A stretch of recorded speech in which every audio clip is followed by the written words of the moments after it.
C'est bon. Pour aller dans le concret, pour ne pas rester toujours sur des choses générales, je vais essayer de trouver une liaison avec, par exemple, un problème qui aujourd'hui est, disons,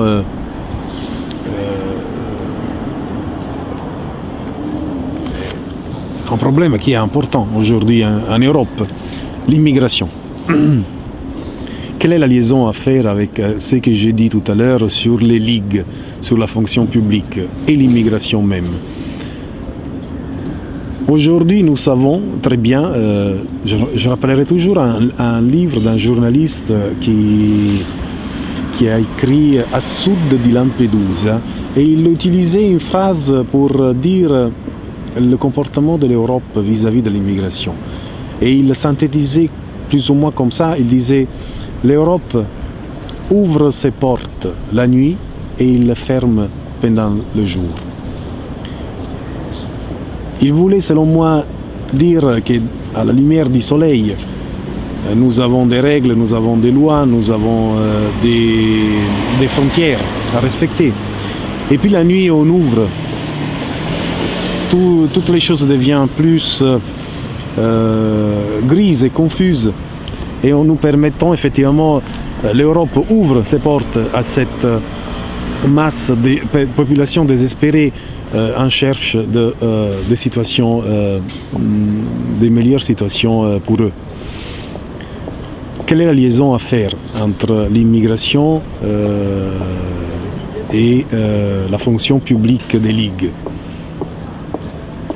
Rien de plus facile que faire rentrer dans cette notion de fonction publique. Je prends un exemple sur lequel me touche particulièrement en venant du sud de l'Italie.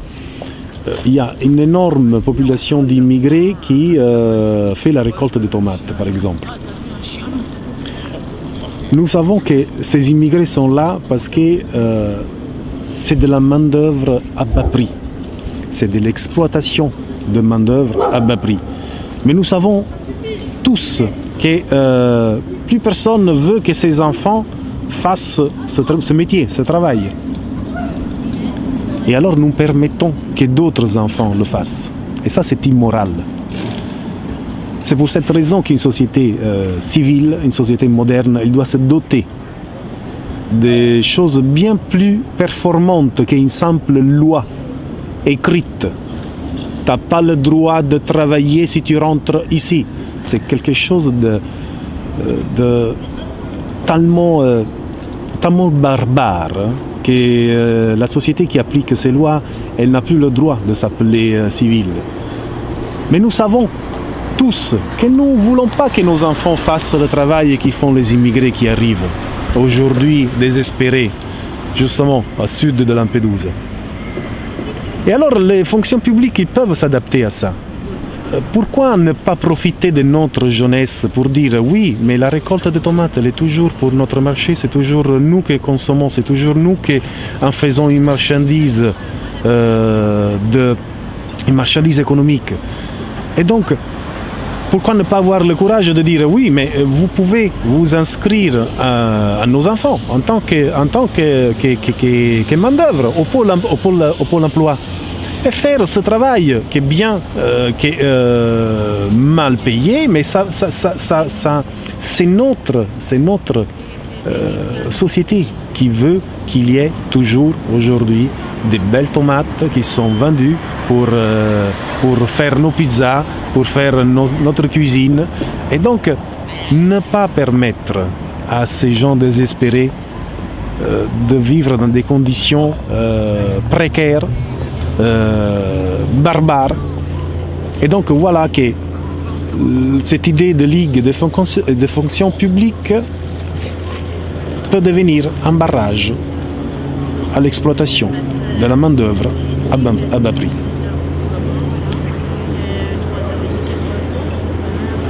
C'est un exemple qui peut aller très bien dans le concret.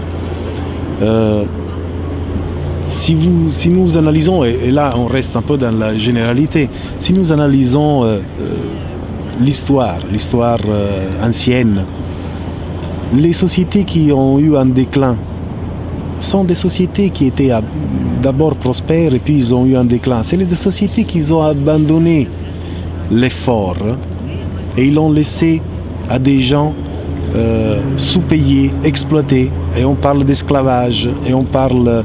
Aujourd'hui, on est sorti de l'esclavage, mais on est toujours des esclaves. On est des esclaves modernes. Si aujourd'hui, je me réveille à 6 heures du matin et je vais travailler et je le fais juste pour donner à nourrir une famille ou payer le loyer ou payer tout ce que vous voulez. On est toujours dans l'esclavage. On ne le fait pas parce qu'on s'amuse. L'homme aujourd'hui il devrait être, surtout l'homme européen qui devrait être riche de tellement de culture qui vient de l'histoire de notre Europe, se devrait de doter des instruments beaucoup plus intelligents pour affronter des arguments et pour résoudre les problèmes. Je répète et je me répète, courage et honnêteté. C'est les éléments essentiels pour pouvoir bâtir une société différente, qui n'est pas centrée sur l'esclavage ou sur la ruse.